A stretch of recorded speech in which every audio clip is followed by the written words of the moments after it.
सर्वेभ्यः नमस्काराः। मित्रों, आज हम लोग ऋचाम त्रैविध्यम इस विषय को पढ़ेंगे। तो यह जो विषय है ये निरुक्त के 7वें अध्याय के प्रथम पाद का है।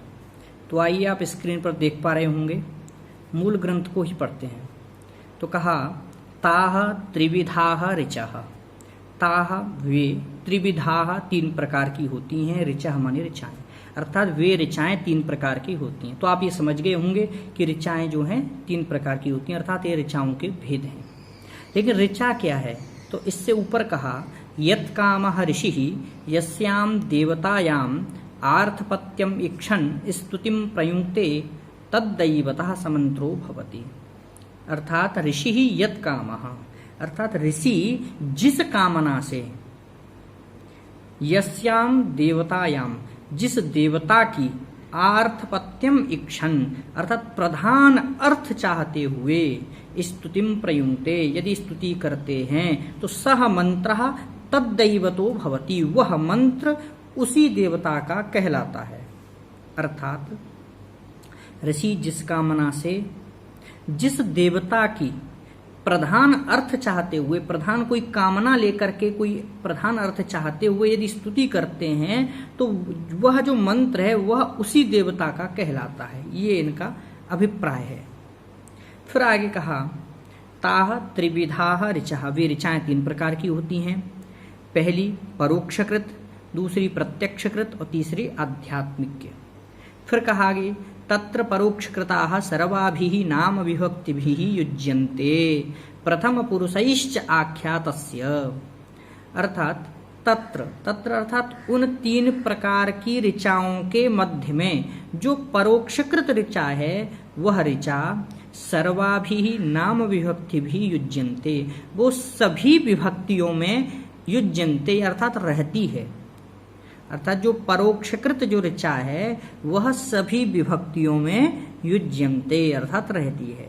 और प्रथम पुरुषैश्च आख्यातस्य, और आख्यात के प्रथम पुरुष में, आख्यात मतलब क्रिया, अर्थात क्रिया के प्रथम पुरुष में, अन्य पुरुष में रहती है।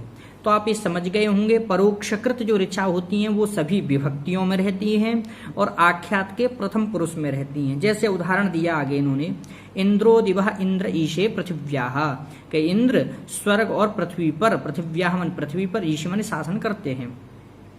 तो यह जो मंत्र है इंद्रो दिवः इंद्र ईशे पृथिव्या, ये एक मंत्र का कुछ थोड़ा सा अंश है, थोड़ा सा भाग है, ये पूरा मंत्र नहीं है।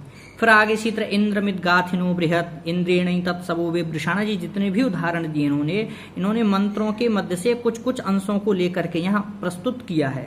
ये पूर्ण मंत्र नहीं है, तो आपको समझाने के लिए, दिखाने के लिए रख दिए गए हैं। तो देखिए इन्होंने कहा था परोक्षकृत ऋचाएं कौन सी होती हैं? जो सभी विभक्तियों में रहती हैं। तो देखो इंद्रो दिवः इंद्र ईशे पृथिव्या में इंद्र क्या है? प्रथमांत पद है, तो प्रथमा विभक्ति है। फिर आगे कहा इंद्रमित गाथिनो बृहत, यहाँ इंद्रम में द्वितीया है। फिर आगे तीसरे वाला उदाहरण में कहा इंद्रेणैते तत्सवो वे वृषाणा, या इंद्रेण तृतीयांत पद है। फिर आगे इंद्राय साम गायत, इंद्र के लिए साम का गायन करो, तो इंद्राय यहाँ चतुर्थ्यंत पद है। फिर कहा न इंद्रात ऋते पवते धाम किंचन, अर्थात इंद्र के बिना कोई भी स्थान, कोई भी ज्योति पवित्र नहीं है। तो यहाँ न इंद्रात पंचम्यंत पद है। फिर आगे इंद्र से नु वीर्याणि प्रवोचम, अब इंद्र के लिए वीर्याणि माने वीर कर्मों को, प्रवोचम माने कहूंगा, तो यहाँ इंद्र से षष्ठी विभक्त्यंत रूप है। फिर इंद्रे काम असंयत, और यहाँ जो इंद्रे पद है ये सप्तम्यंत है। तो इन्होंने मंत्रों को दिखाया, कुछ ऋचाओं के उदाहरण दिए कुछ कुछ अंशों के मंत्रों से लेकर के। तो इन्होंने यह दिखाया कि इन ऋचाओं में, इन मंत्रों में सभी विभक्तियों का प्रयोग किया गया है। तो ऐसी जो ऋचाएं होंगी जो सभी विभक्तियों में रहती हैं, सभी विभक्तियों से जुड़ी रहती हैं, तो ऐसी ऋचाएं परोक्षकृत ऋचाएं कहलाएंगी। अब इसके बाद में मित्रों दूसरा उदाहरण, दूसरा इनका भेद था ऋचा का प्रत्यक्षकृताः। तो प्रत्यक्षकृताः किसे कहेंगे? तो अब ग्रंथकार ने कहा अथ प्रत्यक्षकृताः मध्यम पुरुष योगाः, जो मध्यम पुरुष के साथ जिनका योग रहता है, अर्थात जो मध्यम पुरुष में होती हैं, ऐसी जो ऋचाएं होती हैं वो प्रत्यक्षकृत ऋचाएं होती हैं। और फिर यही नहीं, आगे और स्पष्ट कर दिया त्वम इति च एतेन सर्वनामना, और जो त्वम इस सर्वनाम से संयुक्त रहती है, जिसमें ये त्वम यह पद ऋचा में, यह मंत्र में दिखाई देता है, ऐसी जो ऋचाएं होंगी वो कौन सी होंगी? मध्यम पुरुष प्रत्यक्षकृता, अर्थात प्रत्यक्षकृत ऋचाएं कहलाएंगी। जैसे उदाहरण दिया त्वमिंद्र बलादधि, ये मंत्र का थोड़ा सा अंश है, त्वमिंद्र बलादधि। तो यहाँ त्वम इंद्र, तो त्वम जो पद है, यह त्वम पद को देखने से यह अनुमान होता है, ये हमको समझ में आता है कि यह जो ऋचा है ये कौन सी कहलाएगी? प्रत्यक्षकृत। क्यों? क्योंकि प्रत्यक्षकृत का आपने लक्षण समझा कि जो मध्यम पुरुष योगा, जो मध्यम पुरुष में रहती हैं वे जो ऋचाएं होती हैं वे कौन सी होती हैं? प्रत्यक्षकृता। तो मध्यम पुरुष है, तुम मध्यम पुरुष होता है। उसी तरह दूसरा उदाहरण दिया वीण इंद्र मृधो जही, तो यहाँ भी तुम तो नहीं है लेकिन जही मध्यम पुरुष तो है, तो इसलिए यह भी उदाहरण किसका होगा? प्रत्यक्षकृत ऋचा का। अर्थात प्रत्यक्षकृत ऋचाएं कौन सी होंगी? जो मध्यम पुरुष में रहती हैं और जहां तुम यह सर्वनाम रहता है, अर्थात तुम सर्वनाम से युक्त जो रहती हैं, ऐसी जो ऋचाएं होंगी वो कौन सी होंगी? प्रत्यक्षकृत। जैसे आपने उदाहरण देख लिए, तुम इंद्र बलादधि, दूसरा वीण इंद्र मृधो जही।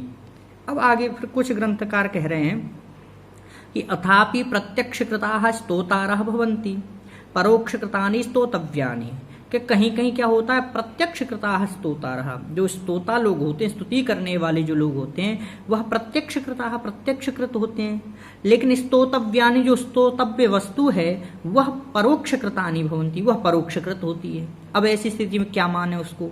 परोक्षकृत माने या प्रत्यक्षकृत माने? तो ध्यान रखना मित्रों, जहां पर स्तोता भले ही प्रत्यक्षकृत हो लेकिन स्तोतव्य वस्तु यदि परोक्षकृत है तो वह जो मंत्र है, वह जो ऋचा है, वह जो है परोक्षकृत ही कहलाएगी, प्रत्यक्षकृत नहीं। जैसे उदाहरण दिया मां किंचिदन्यद्विशंसत कर्णवा अभिप्रगायत उपप्रेत कुशिकाश्चेत यध्वम। ये जितने भी ये 3 मंत्र हैं, अलग अलग मंत्रों के थोड़े थोड़े से भाग हैं, अंश हैं। तो ये जो उदाहरण है 3, ये तीनों ही उदाहरण किसके होंगे? परोक्षकृत के, न कि प्रत्यक्षकृत के। क्यों? क्योंकि यह स्तोतव्य जो वस्तु है वह किसके साथ रहती है, या उसका जो संबंध जा रहा है वो किसके साथ जा रहा है? परोक्षकृत के साथ जा रहा है। इसीलिए ये उदाहरण जो है मां किंचिदन्य द्विशंसत कर्णवाभिप्रगायत उपप्रेत कुशिकाश्चेत यध्वम, ये जो उदाहरण है ये किसके हैं? परोक्षकृत के हैं, न कि प्रत्यक्षकृत के।